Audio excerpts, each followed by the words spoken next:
This is a topic that is very difficult to break down in simple terms. So I'm going to do my best today to give you some of the important pieces of the puzzle that you need to understand more about the way that your gut and your brain are talking to one another.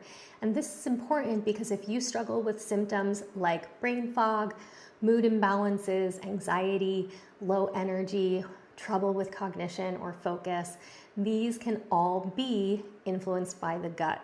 So we are going to talk about how you can use food to support your brain via your gut. Hello and welcome back to the Dr. Brooke Scheller Show. I'm Dr. Brooke, and let's get into today's topic. You've probably heard about the gut-brain connection, but I talk to so many clients about this who don't quite understand the connection between the gut and the brain, and more importantly, why it is so critical to understand the connection between these two important organ systems, especially if you're focused on improving mood and energy. Now, we're talking a lot about gut health, but many of us think that this is simply related to digestion. But today I'm going to talk about how our gut influences everything from bloating and bowel movements to our mood, our energy, our hormones, our metabolism, our skin, and so much more. And much of this is because of its interaction as our body's second brain. Even though the gut and brain seem distant from one another, they are in constant communication. And while we often think about the brain being the control center of our body, it's actually the other way around. In fact, the majority of the communication between the gut and the brain goes from the gut and to the brain. This is why it is often referred to as the second brain. So if the brain is controlling the body and the gut is controlling the brain, then is it our gut that's really controlling so much more? The two are connected via an important nerve known as the vagus nerve. This is one of our cranial nerves that runs from the brain alongside the gut and carries many important messages from the gut. You can think of it almost as a landline, if you know what a landline is, between our gut and our brain. This is part of how our central nervous system interacts with our gut and digestion. So think about when you feel the urgency to go to the bathroom when you're nervous or anxious, or that gut feeling that you have when something is maybe going awry. You've probably also heard about probiotics, or what we consider to be the healthy bacteria in the gut. And this is because the balance of bacteria in the gut has a large influence on our brain, including the production of neurotransmitters like serotonin. It is suggested, in fact, that about 95% of our body's total serotonin is found in the gut.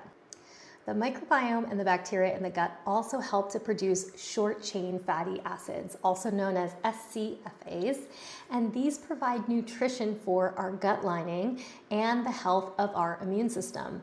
They help to regulate our neurotransmitters, and when we're eating fiber, namely what we call prebiotic fiber, it is fermented by these bacteria in the gut to create these short-chain fatty acids. By eating certain prebiotic fiber foods like asparagus, artichokes, green bananas, plantains, oats, onions, and leeks, we can ensure that we are creating and producing enough of these short-chain fatty acids to feed a healthy gut. Now, I also want to mention inflammation, especially GI inflammation, and how this can be linked to certain mood disorders like depression. When the gut is overburdened by too much unhealthy or bad bacteria, this can release inflammatory cytokines that can contribute to stress on the body and brain and stress on the nervous system.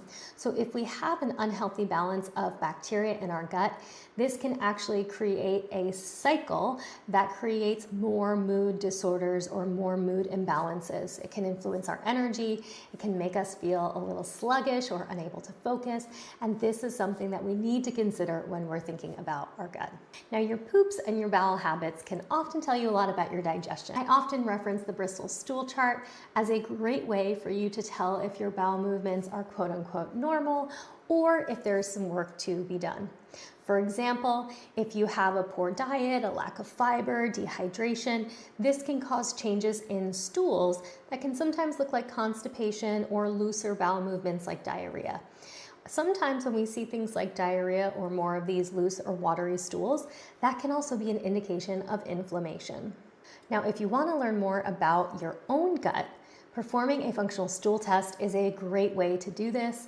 It helps us to understand what's going on in your personal gut. Sometimes it is this change in bacteria, maybe it's a loss of or a lack of probiotics. Sometimes it is gluten or another sensitivity. Sometimes it's low digestive enzymes. Sometimes it's inflammation. And running a test really helps us to narrow it down. That's why a lot of my clients find a lot of relief within a short period of time, but more on this next week. So here are some super simple ways for you to prioritize your gut-brain connection this week. Number one is adding more fiber. I know fiber is not as sexy as protein is these days, but I promise that once you start experiencing what I call cloud poops, you will be convinced. Using something like a psyllium husk fiber supplement, this is a great way to bulk and soften the stools. This is what gives us or helps us achieve that cloud poop, but also increasing the amount of foods we eat that have fiber. Fiber is found in all of our plant foods like vegetables, fruits, beans, and grains. And even when you think you're getting enough, you're probably not. So I like to challenge people to try to track their fiber for a few days to see how much they're actually taking in. Now again, focusing on some of those prebiotic fibers can also be a great way to help ensure that we're producing enough of those short chain fatty acids. We can also incorporate more probiotic foods. Things like fermented foods like yogurt, kimchi, sauerkraut, pickled vegetables. You can also consider a probiotic supplement. My biggest suggestion here is making sure to look for a probiotic supplement that has a variety of strains.